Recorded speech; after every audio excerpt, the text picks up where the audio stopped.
to speak at the, and he said a few blasphemous things.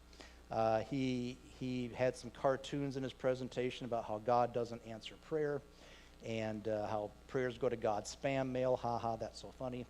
And he said we definitely need to get "In God We Trust" off of our coins. He said we definitely need to do that. And the founder of Lucy said that we ought to have a reverence. Deliberately chose that word, reverence.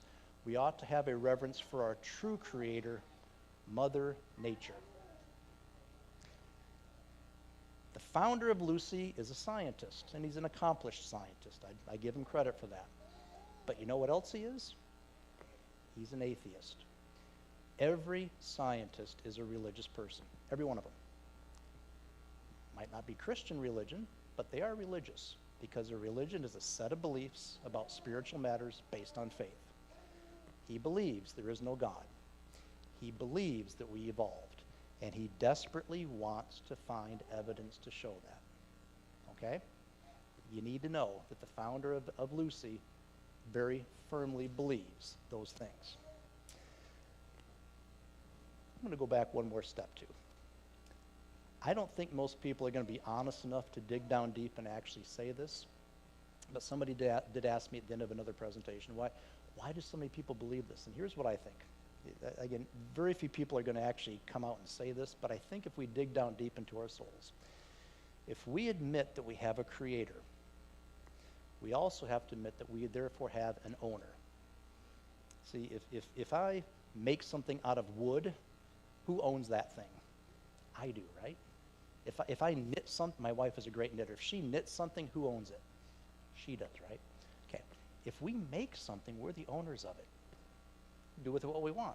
We can sell it, we can give it away, we can keep it, we can toss it, we can destroy it. It's ours. We do what we want, right? Well, who made us? If I admit that I'm made by somebody, then I'm also admitting that I am owned by that somebody. And most people don't want to be owned. Our human sinful nature makes us want to do things our own way. Don't tell me what to do. I will be God. And I think this belief in evolution takes us right back to the garden and to the very first temptation that was ever given to a human being. You will not surely die. God knows that in the day you eat of it, you will be like who? God. We want to be like God. Not meaning that we want to be godly. I mean, in our human nature, we want to take God's place. Same thing Lucifer did, tried to do, the same thing Adam and Eve tried to do. We, in our sinful human nature, want to take God's place. And if I admit that I have a creator, I am also admitting that I have an owner who gets the right to tell me what to do.